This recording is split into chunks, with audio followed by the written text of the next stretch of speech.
Hi guys, my name is Megan Carey. I am a student at Kaiser University. I'm in the RT program. I'm studying to be a radiology technologist. This is a 16-month program. I'm on my second clinical rotation, so I have about 5 months left. And then hopefully to take my boards and be certified and have my license in it as well. So I'm here to give you a few key pointers on what to do during this program, because this program is very strenuous. It is only 16 months, so it's fast-paced as opposed to 2 years where your classes are longer. Each class is 1 month, so they cram everything they would within that would normally take 4 months for a class into one. So you do have quizzes every day, you have a test every week, you have I don't even know, like about 3, it depends on what classes, but you have about like 3 chapters you have to take, you have to read about every day. So it is very important that for each class, whether it's physics or positioning, or you do take medical terminology, patient care, stuff like that. For every class, it's very important to at least go home, relax after you've been in class all day. It's from 7 to 1 o'clock, my program, exactly. And when you go home, relax, clear your mind a little bit, because you were just in class.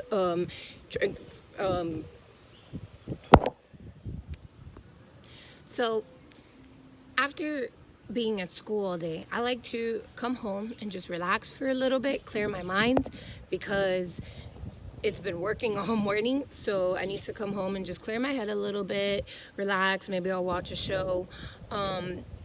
Also, it's very important to have like a good outlet, right? So I like to cook. I do like to work out. I work out every day. I like to go running, or just a little 30-minute cardio workout in my house, something just to clear my mind, calm myself down, and relax, because not just school, but life is full of stressors, so it's very important that you find your own way to deal with that, especially in this program that's very strenuous and you do have to do a lot. It's very important to clear your mind and always stay calm and relax, and just keep going. Also, after all that, I do come around like 5 o'clock and then put myself to study. I study every single day because I know the way I work, and if I didn't study, none of the information would really stick. So I have to make sure that I understood it, or if I didn't, or that it stuck in my head. So I'll go and like say for example for positioning, I'll go and I'll study the PowerPoint, because she uses PowerPoints, and I'll make sure I understand it. I'll test myself, ask myself the positions, ask myself the sun arrays and things like that. For physics, he is an amazing teacher, and he literally, your notes is going to be basically your book for the class. So it's very important to take really good notes. I mean, that applies for all classes actually, but for that specific class, for my physics class, it's basically your book. So I would go home and I'll study my notes and just make sure I understood it, test myself. So as I was saying, it's very important to take good notes, to make sure you have an outlet. Just something that relaxes you. It doesn't necessarily have to be working out or anything like that. Just it could be something as play video games or watch some shows, anything that's like a healthy outlet, so to say. So I do study every day, and I do like to test myself. People learn and study differently, so I specifically enjoy index cards and testing myself, and that's just how it sticks. And then so I study every day for about, I would say 1 to 3 hours, depends on the subject, depends if I feel confident or not, but it is important to study every day. And then I make sure to get a good night's rest, of course. I do like to get to school early. That is my method, because I like studying in the morning as well. Since we have quizzes every day, it is very important for me to study in the morning to make sure that I understood it. I like to test myself. I like to be prepared. So I get to school early. The school opens up about 7. I get there around 6:30, sit in the car for a little bit, and then go in and study for an hour. Class starts at 8. So, I mean, those are just my methods on what I like to do. Those are little tips that I do personally that works for me. But, of course, you find your own way. Everybody studies different and knows different. Some people, just study longer, do different things. Like, just study the notes. They don't necessarily need index cards like me or things like that, but I just like to test myself and things like that just to make sure I understood the subject. Let's see. Communication is very, very important as well. If you don't understand the subject, or you don't understand, or you just have a question, very important to ask. I mean, this is your education, so just if you don't understand it, ask your teachers, communicate with them. If you need more help in the subject than others, like for physics, I used to stay after class all the time. The professor, he's very, very nice and caring, and he'll work with you and stay after, and you stay after with your classmates too, and just dedicate yourself in positioning as well. If you need to stay after to finish a project or anything like that, it's always open, so you can study your positions and work with the x-ray tube and the bucky and all of that. So if you have time, it's very important to kind of dedicate yourself, kind of make time for your school, especially since this is, like I said, a fast-paced program. It's 16 months, so you do want to kind of make your schedule available. For me, like, I have a normal life. I do pay bills as well and stuff like that. I work on the weekends, so I go to school Monday through Friday. I work Friday through Sunday, no days off. But that's why I said it's very important to find your own outlet, whatever relaxes you and calms you down for a little bit, so that way you can just keep on going and still stay calm and get through it. So for me, I try to just, I have a planner, and that helps too, because of course, you still want to have a life outside of school, outside of work, all of that. So it's very important that you plan in birthdays. For example, if you have a birthday in March coming up, you write it in, or you have like a little mini vacation that you can plan ahead. Do that, just don't cut out everything, but just make sure that you're not giving too much or taking too much. Everything has a balance, so if you can't go out certain days, that's okay. You just have to kind of dedicate yourself. And so, like I said, a planner is perfect. I kind of write in the stuff that I'm gonna do every day, stuff that I need to do, add in groceries or go see family members, mom, for example, stuff like that.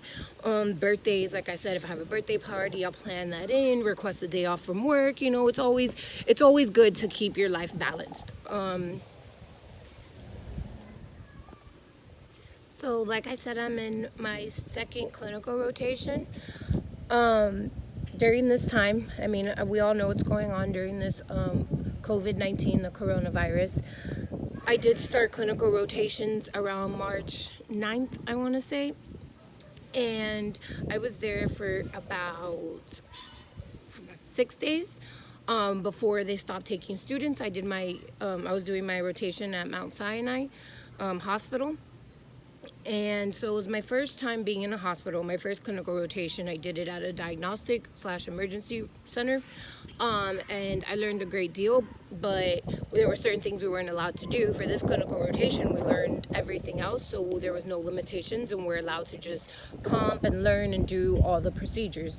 My first day, we did do orientation, and I got my badge and things like that, but being there during this time, there was certain things that we weren't allowed to do, and a lot of things I saw. So the way they did it is that in the beginning, if that they suspected them of having the virus or having just almost all the symptoms, they would put them in a closed off area. So it was like rooms 4, 5, and 6, for example. It was isolated. It was in those rooms, if you saw that it was green, 4, 5, and 6, and you knew that they were susceptible to maybe having the coronavirus and they were going to be tested for it, us as students, we weren't allowed in that section. There was a lot of shortage of like gloves, mask, regular mask, N95 mask, things like that. So they would give it to you when you get there, and then you kind of just had to hold on to it, and that was yours for the whole shift. So the mask that they would give you would be yours for the entire day, for your entire shift. As the days went on and the virus spread more and more, and people, became more worried about it, they cut down to, like, the nurses used to be the ones to do like the swab test for it and stuff. They cut down that it's only the doctors. By like the last day, I want to say, or the second to last day that I was there, a lot more rooms were being successful. So all the green rooms, not just 4, 5, and 6 anymore, it was 1 through 8. They would put them, and then they would also use like 11, 12, and 13. Those were isolated rooms as well. Those were people that might have the coronavirus. We were not allowed in the rooms or anything near it. So if we were following one of the technologists to go do the exam, like with the portable, because most of them were they were only in the emergency room, we would just stand outside and we would watch them do it and things like that. If you do go inside, they did have a paper on the room that you would have to like write your name, because they wanted to keep a record of everyone who did come in contact or would go in the room or things like that. So you had to write your name and what protective gear you wore, things like that. My last day, they have an old emergency room and a new emergency room. The old emergency room they didn't use too much unless the new one got full, so they started using that one just for coronavirus patients as well, and we weren't allowed in those either. They would isolate it too and close it off and put like plastic around it and cover it up with tape, so that way it's because it's a droplet, so that way it was contained. Things like that. It did get it was dead for most of the time, how, because the news and everything was telling people, older people of course as well, but mainly everyone, to kind of just stay home. Do not go into the emergency room or anything like that if you don't need to. If you just have like minor flu-like symptoms, stay home, treat it the way you would normally and things like that. So we didn't have too many patients. A lot of the geriatric patients or just patients in general were canceling their appointments because they do outpatient as well. Even like some fluoroscopy studies, like esophagograms and things like that, people were canceling. So by the end of it, there wasn't too much going around. There was a lot more emergency room patients, and we weren't allowed to really go in those. And then also the last day that I was there, they started separating it, so because they realized that it was spreading and spreading and spreading each day more and more. So when you go into the emergency room, they would have on one side the people who traveled, people who had the major symptoms like fever over 100, body, sore throat, couldn't breathe, things like that. They would have them on one side, and then not like people who traveled, but not just people, like people work at an airport too, they put them on that side. Even if you didn't travel, like outside of Florida, let's say, you just did like a road trip, they would still put you there as well, because it started being that it was just not people traveling, that it was already people just cross-contamination already. So even if you just have like the flu-like symptoms and things like that, they would put you in a corner. That was one side, and then the other side was just people who didn't feel too well, and then another side was the severe people who traveled and things like that. So to see that was kind of crazy. As I was leaving, I saw it, and everybody, they were just trying to keep it together, which I understand, but it was just scary to see all that as a student and stuff like that.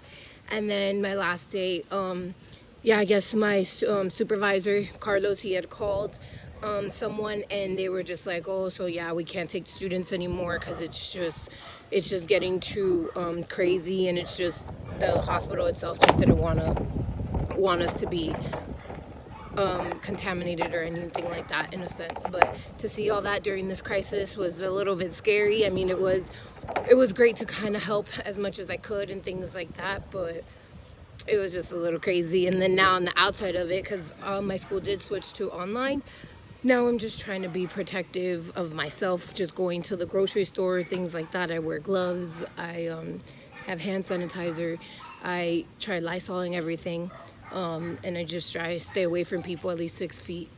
But it is crazy to be on either end of it. Thanks guys for listening. That was my testimonial.